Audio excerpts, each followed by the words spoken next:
One of my favorite stories from Reformers Unanimous, our addiction recovery ministry,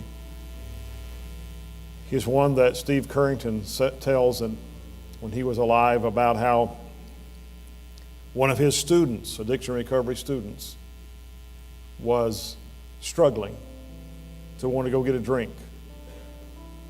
And he was being overcome by temptation. And he went to the door of the bar room. And he pulled the door open a little bit, and then he remembered the first of the 10 principles he had to memorize in Reformers Unanimous. And that first principle is, if God is against it, so am I.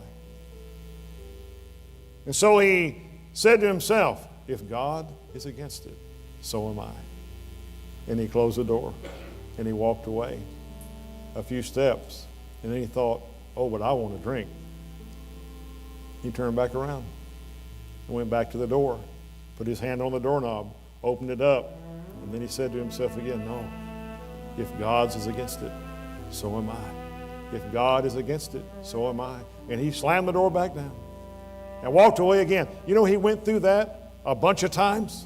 He didn't realize it, but Steve Currington was across the street watching him.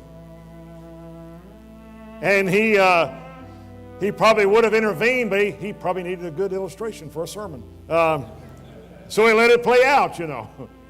And so he went, hey, man, what are you doing? I see you open the door, close the door, open the door. He said, I go to the door, and I remember that principle that you taught me. If God's against it, so am I. If God's against it, so am I. And I just tell myself, if God's against it, so am I.